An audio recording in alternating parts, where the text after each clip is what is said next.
go for deploy. Everybody in the shuttle program, the crew is go for launch. Roger, nice to be in orbit. We have followed in their footsteps to get us where we are today.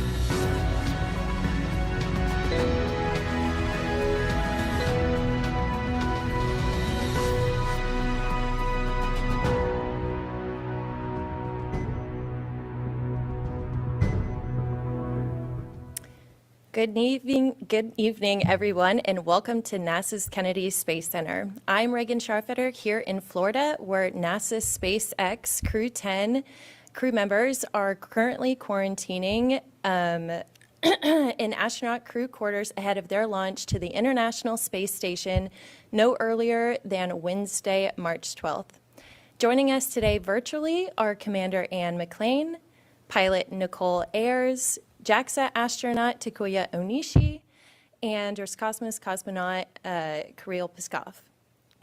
While aboard the station, the crew is scheduled to conduct material flammability tests for future spacecraft designs, engage with students via ham radio, and use its existing hardware to test a backup lunar navigation solution, and participate in an integrated study to better understand physiological and psychological changes to the human body to provide valuable insights for future deep space missions. All said, I know our media partners are eager to speak with the crew, but before we jump into our Q&A, I first want to pass it over to Commander Anne McClain for some opening remarks. Well, good evening from the astronaut quarantine facility here at Kennedy Space Center, Florida. The crew, we arrived today from Johnson Space Center in Houston.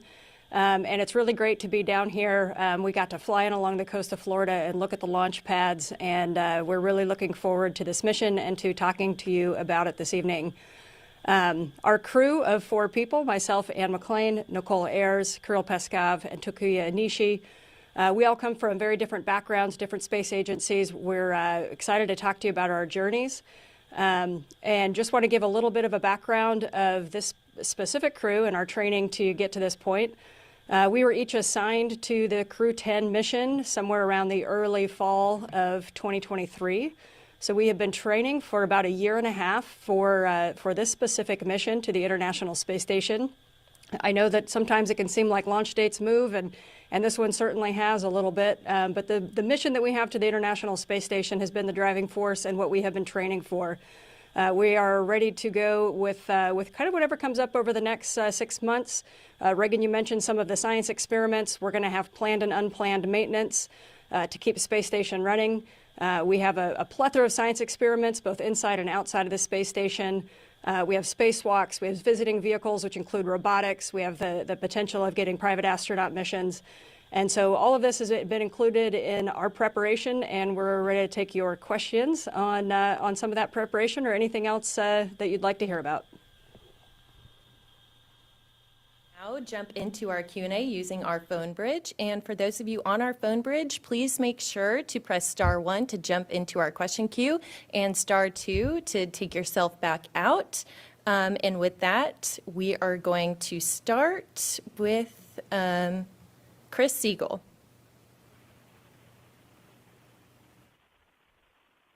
Siegel? Jim Siegel, you may go ahead. Yes, thank you. I'm interested in any particular foods or other amenities that each one of the astronauts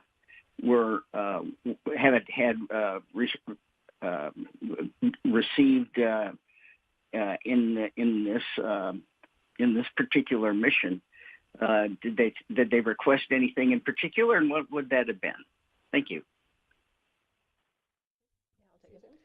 Yep, I'll take that one. So we do get, in addition to the standard menu, we get to choose what we call crew-selected menus. So we get to choose basically almost anything that's from the grocery store that can be considered shelf-stable. The food lab can then test it and either approve it or deny it based on microbial growth. So actually one of the things I'm looking forward to most, I found this little pack of hiking peanut butter on our recent trip to the Washington State to the Northwest. It's a peanut butter with like espresso and chocolate in it. And then I also had some chocolate chips approved. So I'm going to take those chocolate chips put them on the peanut butter on a spoon and twirl it around. It's my niece and nephew's favorite snack, so I'm excited to share them. Any I want to echo what Nicole just said. So, from my previous experience of space flight, I found that food is really important to relieve our stress and also make our teams bonded together more strongly. And so, I'm bringing some Japanese food to be able to share with my crew members, and also so that I can get some joy or relief from my routine works on board the station. So please imagine when you go to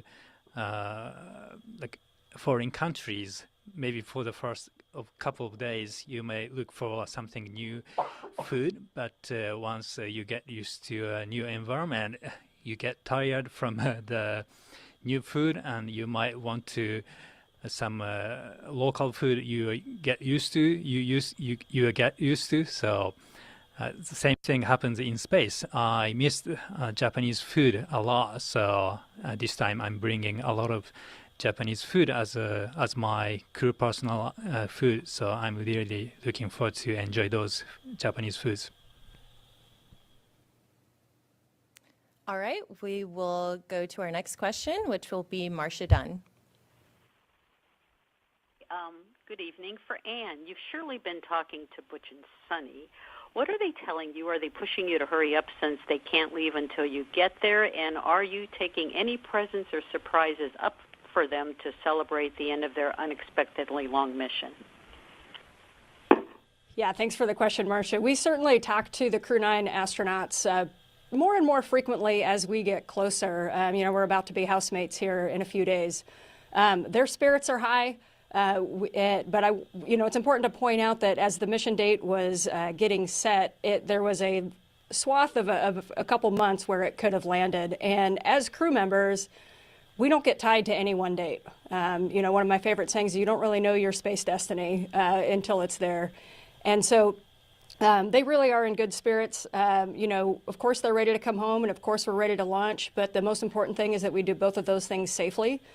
All of us take very serious our responsibility to be stewards of the International Space Station. That is a national orbiting laboratory that is extremely significant for scientific development, for using it as a proving ground for future deep space exploration, and we simply cannot leave it uncrewed or undercrewed for any period of time. And that is first and foremost on all of our minds when we go, is that level of responsibility, and it's certainly foremost on their minds. Honestly, I'm kind of most looking forward to breaking bread with those guys, talking to them, giving them big hugs. We go way back. We've gone camping out in Wyoming with Sunny. Butch and I were office mates when we first got here. Of course, Nick and I are classmates, and we flew together last time. In fact, he flew up right after I got there. We got to spend a significant portion of our mission together.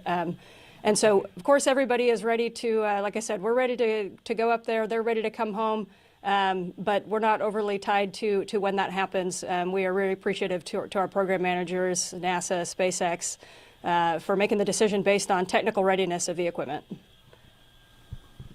Okay, next question goes to Gina Sinceri with ABC News. This question is for Anne. You're a space station veteran. Did you make any promises to yourself when you left the last time that you would take something different or take different views when you got back? What did you decide you'd do differently? Yeah, that's such an interesting question. I'd like to hear Tuck's perspective on that too. My crewmate, David St. Jacques, said something that was really poignant on the very last day when we were there, our last mission in Expedition 59. And he said, one of us may be back to the space station, but of course it's never a promise. And if we come back, it's going to be different. It's going to be a different time. It's going to be a different mission. It's going to be with a different crew on a different vehicle. And we're going to be different people, in the years down the road. And that was so significant to me because I'm so looking forward to the space station, going back to the space station, but I'm very aware that the space station, it's different. It's very modular inside. There's different experiments. There's different stowage. There's, there's just different racks in each of the modules that we can go into. So physically, it's going to look different. The crew is going to be different. You know, we've worked together and trained together. It's very different flying up on a U.S. vehicle out of Florida. But, you know, I think that the big thing that I reflected back on and what surprised me was what I remembered as the years went on that I found important. So I think what I'm trying to do this mission is really remember the important amidst the urgent. Everything is extremely important that we do every day when we get up there. And sometimes you forget to step back and look at the people you're sharing it with. You forget to step back and look out the window and really just take in the significance of where you are. So I think to answer your question directly on this mission, I'm going to really try to savor those little in-between moments, maybe a little more than I did last time.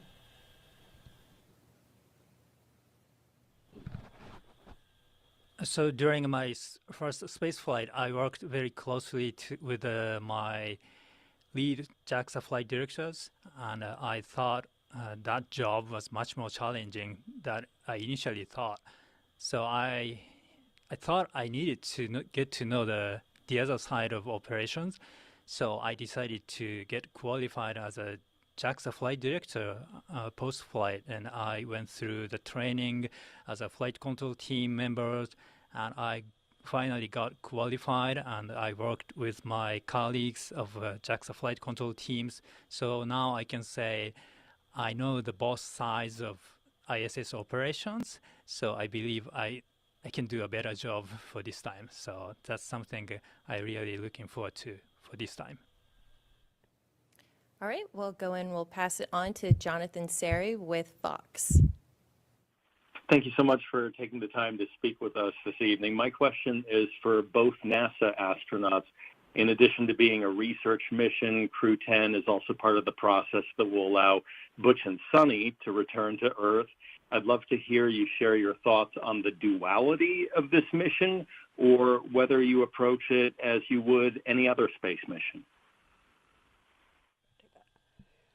Yeah, I think actually you might have said it best about kind of approaching it as any other mission. You know, how Butch and Sunny became members of Expedition 72 may have been different than how each of us were assigned to be members of Expedition 73.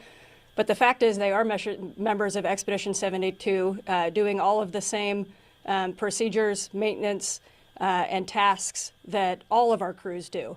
And so I think that we really look at it as a very typical handover. During our handover period, we schedule very distinct activities for the outgoing and the incoming crews to hand over duties. They are going to be some of the people that are training us in current space station operations in that handover.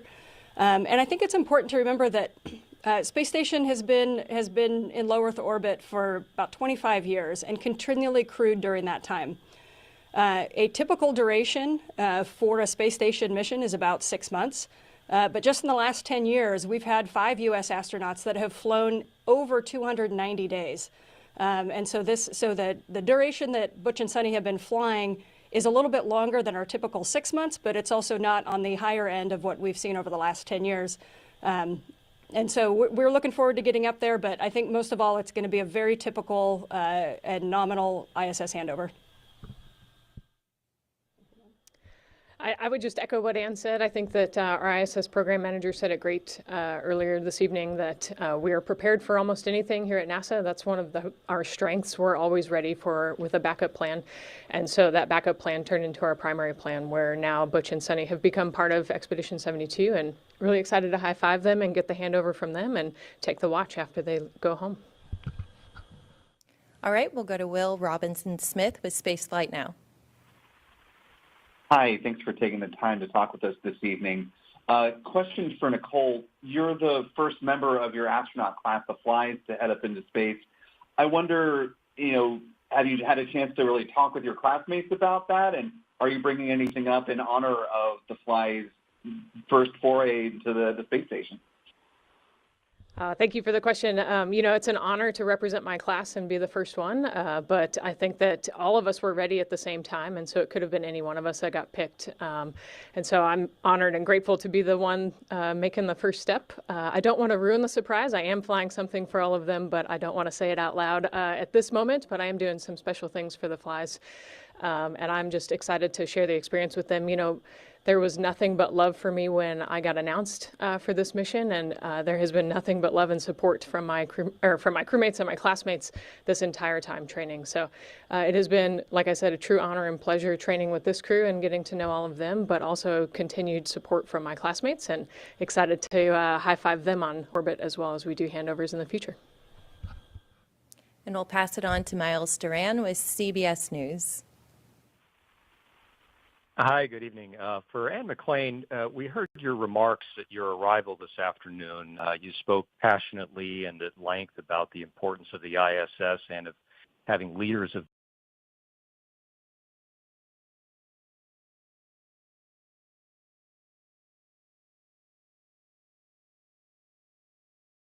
good character. And I wonder what prompted the idea to talk about that today.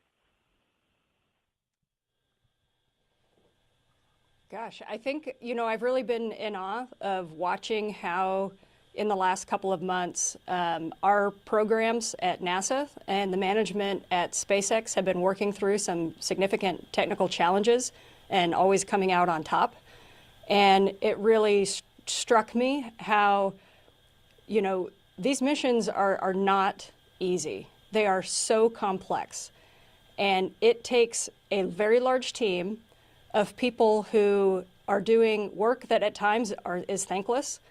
There are so many people whose names we don't know who are absolutely the keys to success of our mission.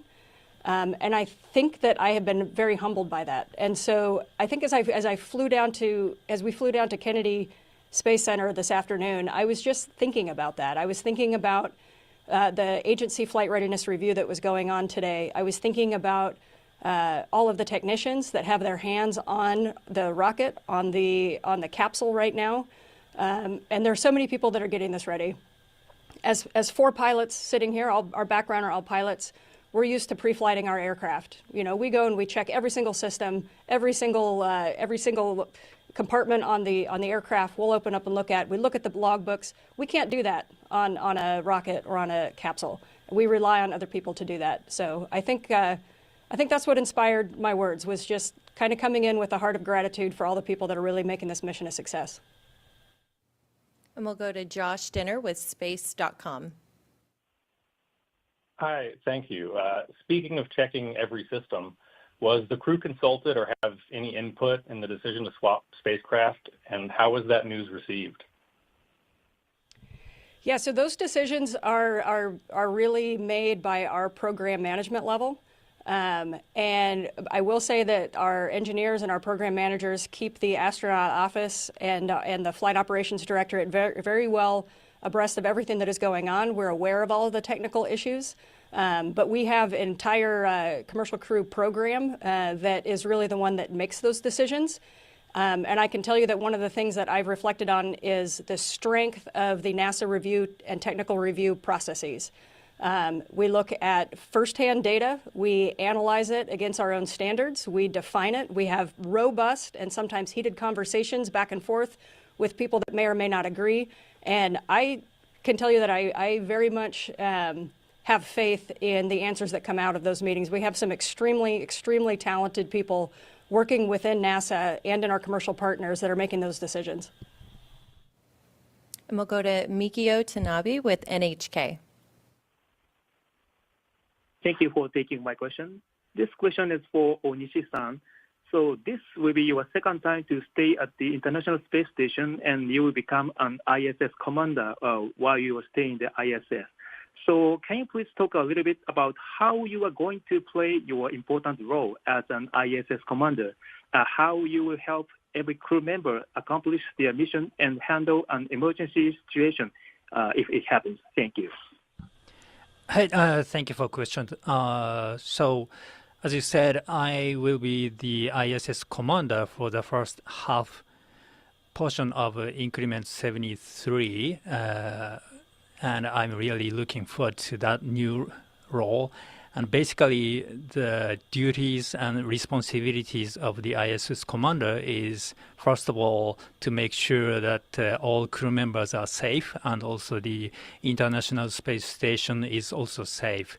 So that's my ultimate goal. as the ISS commander, and based on my experience that we went through some emergency training together in Houston or in Moscow, I have already built like strong trust and also confidence in my crewmates because they are so capable and we are all pilots, so we are so used to like a quickly response to some emerging situations and following procedures. And even if the situation deviates from our standard procedures, I already saw a couple of times that each crew member responded to that new situation, then kind of swapping their roles independently. So I'm super confident in my crewmates.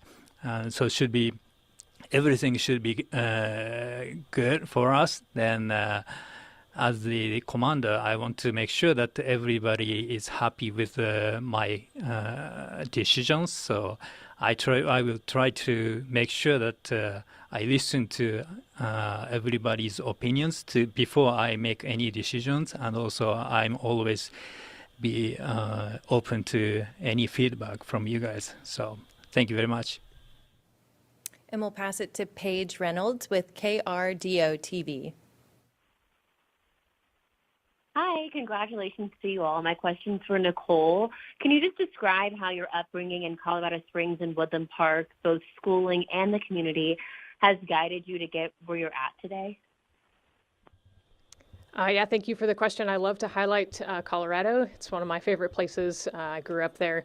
As a child, I always had an affinity for the sky and flying and for space. And then growing up right there in Colorado next to the Air Force Academy during the shuttle era, when I learned you could fly the shuttle, I was like, oh, sold. That's what I want to do. I want to be a pilot in the Air Force. And the Air Force Academy right there with the Thunderbirds flying over every year was just a natural decision for me. But one of my favorite parts about growing up in Colorado is the exploring and the ability to go hiking and camping and kind of figuring out how to live in austere places, which has turned out to be a great analog for what we're training to do here and now. And then, I went to middle school in Colorado Springs and then high school in Woodland Park, and was able to learn a ton about math. That's kind of my favorite subject. I'm a little bit of a nerd. I was a math major in college, and my master's degree is in math as well. So just growing up in that environment, and then also the schooling where I was able to really excel and advance in math and get to the Air Force Academy, and then played sports my whole time there as well. So plenty of opportunities in Colorado, both outside and inside the school system, and it really set me up for success to get where I am today. All right, and we'll go to Austin Sack with KXRM TV. Yes, hello. I wish you all the best on your mission. This question is also for Nicole. Kind of similar, your ties to Colorado, but I was hoping you could expand and share as much as you can about the level of training that you had to go through to make it to this point. Obviously, being in the Air Force Academy, you went through similar training or somewhat similar to. So what was maybe the difficult part of training to be an astronaut? And if you had a tip for any younger community members growing up who have dreams to follow your shoes one day?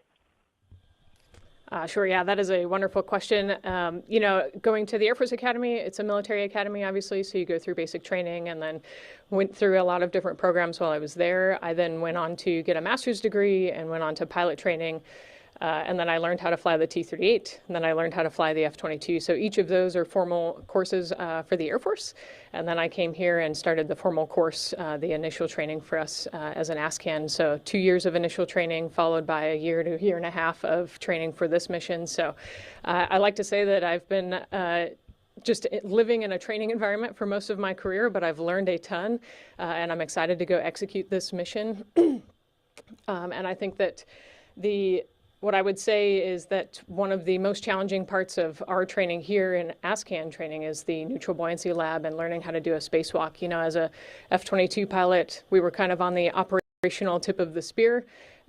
In the military, we get to go do things that are on the operational tip spear for humanity and go out in the vacuum of space in a spacesuit that is basically like a small spacecraft. And so it's just you and your buddy out there, and you're working to fix something that broke on the space station. And if you run into a problem, it's on you guys to work with the ground team to come up with a good game plan to fix it. And so it was one of the most challenging and rewarding parts of the training here at NASA. And then the thing that I would say to everybody, that I always say to everybody and all the little kids out there is, find something you're passionate about. I mentioned I love math. That took me pretty far in academics, and I loved flying. And so find something you're passionate about, go work really hard at it, get good at it, and then surround yourself with good people, because you're probably going to be on a team somewhere. So I always say be a good teammate, be a good human, and work hard, and you'll get anywhere you want in life. Okay, next question comes from Pablo Fuente.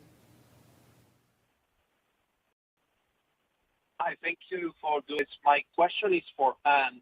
It is my understanding that the handover is going to last 2 days instead of 5. Considering that you rookies on this flight, do you guys did some pre-work on Earth to be able to work that process efficiently? Thank you.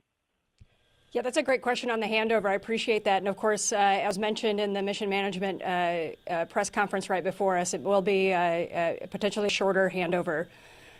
So first, I want to say something about the capabilities of our first-time flyers.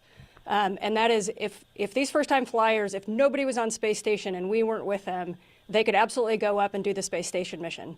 Would it take a few more calls to the ground? Yes. Would some mistakes be made? Maybe here and there. But I will tell you that efficiency is what we're really going after during this handover period, because time is money on space station. Astronaut crew time is expensive, and we want to be as efficient as possible, as quickly as possible.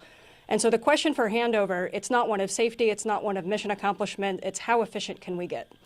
So space station does change around on the inside a little bit, and so even Takuya and I, the veterans of the space station, we're going to need to go in and see kind of how they're doing things right now, make sure we can fall into the mission in that way. But it's also important to remember we have another crew member up there. Don Pettit is our Soyuz crew member, and they are not doing a handover until April. So even though Crew 9 will return, we will have somebody that has been up there since last fall that can show us the ropes and show us any gaps in our knowledge. And we certainly have enough time with Crew 9, with Nick Hague in particular, to get a really good Dragon docked operation handover. I don't think the shortened handover is going to be any problem, and certainly everybody on the crew is ready to execute. All right, next question comes from Robert Perlman with Collect Space. Thank you. 2 questions about symbols for your mission to any crew member that's appropriate. First, NASA made note that you designed your mission patch for using AI. Can you describe that process? What prompts did you give it? And second, until you swapped capsules, I think you were in the position to name SpaceX's New Dragon. Did you pick out a name already? And do you know if that name will stick, or does that now fall to its next crew? I'll take the first part of that question. So I was one of the masterminds behind the patch here. And, as I sat down to try to think of, I'm not an artist. I said I'm a mathematician. So as I sat down to try to think of who our crew is and what we want to represent, this day and age, AI is a really cool tool that we get to use to kind of help us brainstorm things. And so my husband and I sat down and we just started typing out things in an AI image generator, and eventually came up with a few ideas that I liked, pulled from those, and then sat down with an artist and really discussed the vision for the patch, which is in the rest of that patch description. We wanted to highlight the fact that all 4 of us are professionally trained pilots, which is why the wings are featured on the patch, and then the ascending and descending trajectory in the form of a Roman numeral X for Crew 10. There's 10 sides to the patch. There's all sorts of meaning in the patch, and so it was just kind of a booster for the brainstorm, which then kickstarted our discussions as a crew on what we wanted in the patch, and then sat down with an artist, and our artist took what I said to him, ran with it, and came out with this amazing and beautiful patch that we're all very proud of. Amazing. Oh, sorry, Anne, were you going to finish there? Yeah, just to get the second half of that question, it has become kind of a tradition that the first crew to fly on a spacecraft gets to name it. So yes, we had thought about it, but maybe even more significantly, we had been lobbied by many different people who had ideas for us. Would like to recognize our excellent flight director and her Athena flight control team. She was really gunning for that name. We're not going to share what we would have named the capsule, but we have told the next couple crews that may potentially fly it. We are now the lobbyists, lobbying them to name it, give it our name. So TBD. All right, we'll go over to Nicholas Gibson with Action News. Hi there. This is Nick Gibson with the Spokesman Review. Sorry about that. Anne and Takuya, this will be a return trip for you. Curious what perspectives or life lessons stayed with you from your stints. And for Kirill and Nicole, how do you think this experience might change you? Thank you.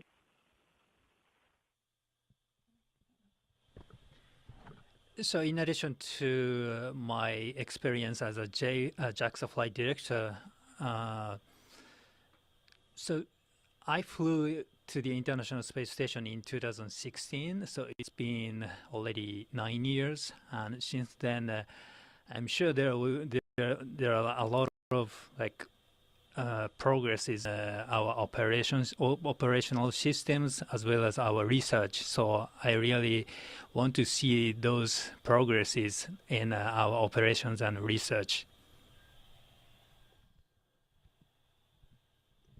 I think one of the lessons that I took from last time was kind of the level of technical proficiency that you have to operate in every single day, but at the same time, how much you rely on your crew members. As soon as our crew was named, I think I flashed back to my last flight and remembered how the crew that I flew with, they are my brothers and sisters. You know, I still get a huge smile on my face every time I see them in the hallway, and I realize, you know, these are the people that I'm going to build that same relationship with, while we all get to, one, live out a dream, and two, we get to be operators on this amazing equipment, both flying up there on a SpaceX Dragon and being part of the space station crew.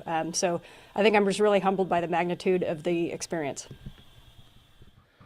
Well, answering my part of the question, I think it's hard to predict how this flight will change me, but I'm sure that I will get a wonderful experience and a lot of experience that I'll be able to apply in future missions, and hopefully we'll have some future projects together and build some more science.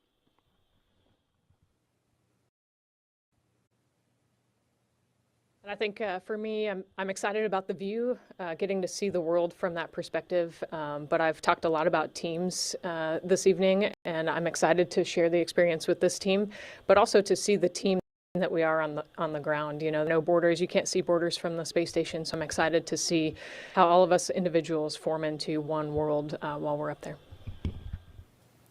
Okay, next question is from Jackie Goddard with The Times. Hello, thank you. Anne, you said earlier when you arrived that you rely on the media to be telling your stories, and there's been quite a story woven around your mission.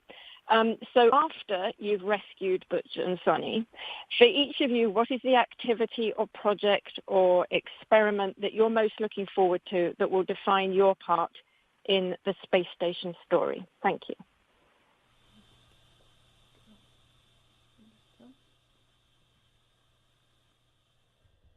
I think for me, I'm most excited about all of the human science that I volunteered for. You know, we don't get to learn anything about the human body in space unless an astronaut has volunteered for that experiment. And so I'm most excited to, you know, donate my my body to science. And you know, I'm involved in a cartilage study, a bone study, an eye study, so all sorts of different things that we're going to learn just from living in space for a long duration. And, you know, I'm excited to see how we use all of those experiments to then get onto the moon and onto Mars, and how we use that and extrapolate that data into longer duration missions as we continue to explore further outside of our atmosphere and onto the universe. The things I'm looking forward to is seeing the advancement in technology and science since the last flight. You know, it's easy to say space station's been flying for 25 years. It benefits everybody on Earth. But when you are living it year to year to year, you see these like logarithmic leaps in our ability to do science on the space station. And every single year that space station flies, there is more benefit to everybody on Earth. One of those that I'm looking forward to is our protein crystal growth experiments that we are running on space station. It is a similar type of experiment, but it's being run in a completely different manner now than it was 5 years ago. 5 years ago, we were saying, could we grow crystals on space station. And now we're saying, wow, we can grow crystals on space station. How can we maximize these to better cancer research, the better Parkinson's research? Cancer immunotherapy drugs. 10 years ago, if you got cancer, the robust benefits of immunotherapy and Keytruda were not as known as they are now.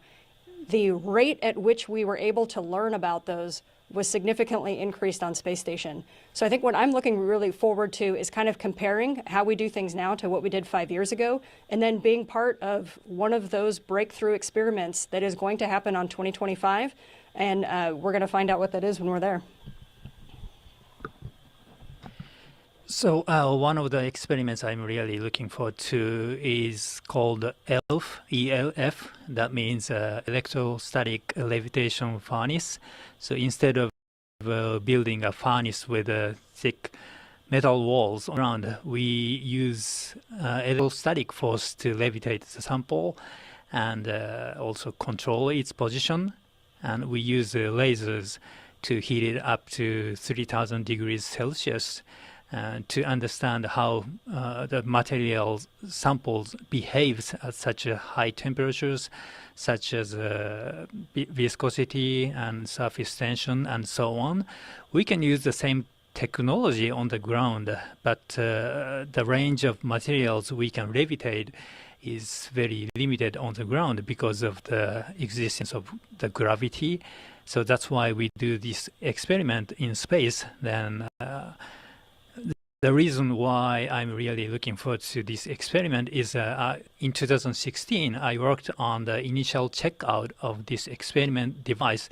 And as we have been going through a lot of technical challenges with this device initially, because it was so difficult and challenging than we thought initially to precisely control the tiny piece of sample using electrostatic force. But we made some adjustment to our software, and also we made some adjustment or developed a new piece of hardware for modification.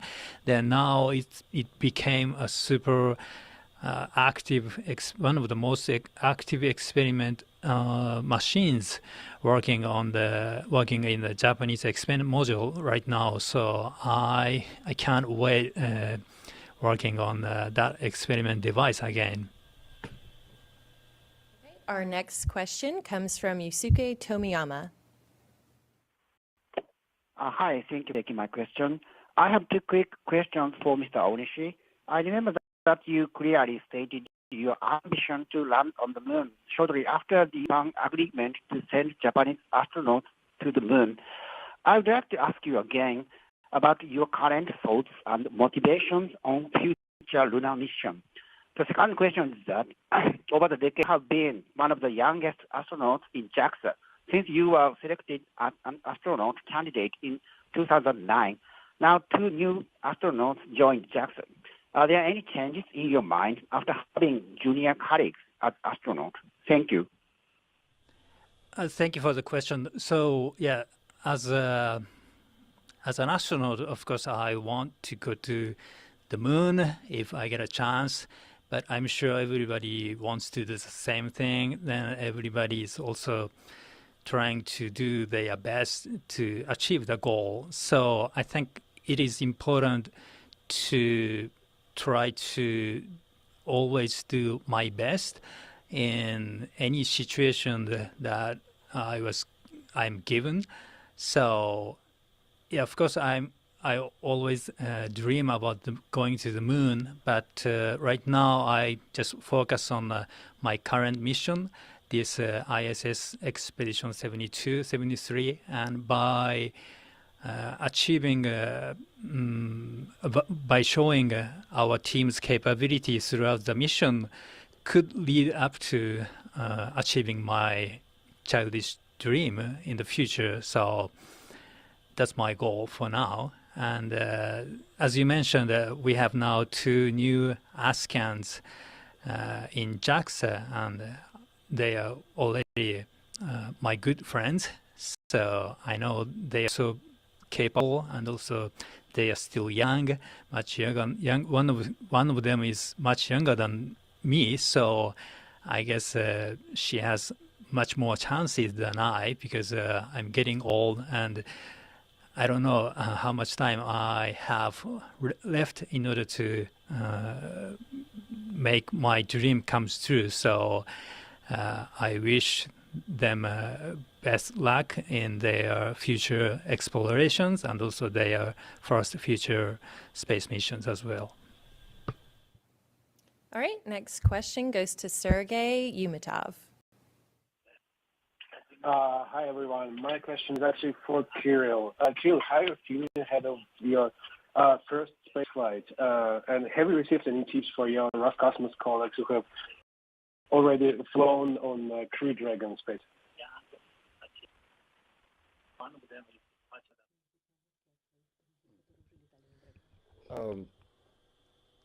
Yep, I got a couple.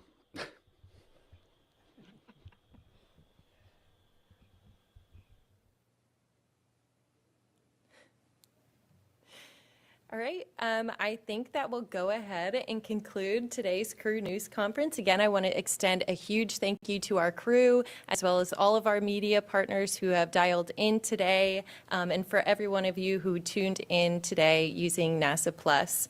Coverage of Crew-10 launch begins at 3:45 p.m. Eastern, with launch at 7:48 p.m. Eastern. With that, go Crew-10, go NASA, and we'll see you next time.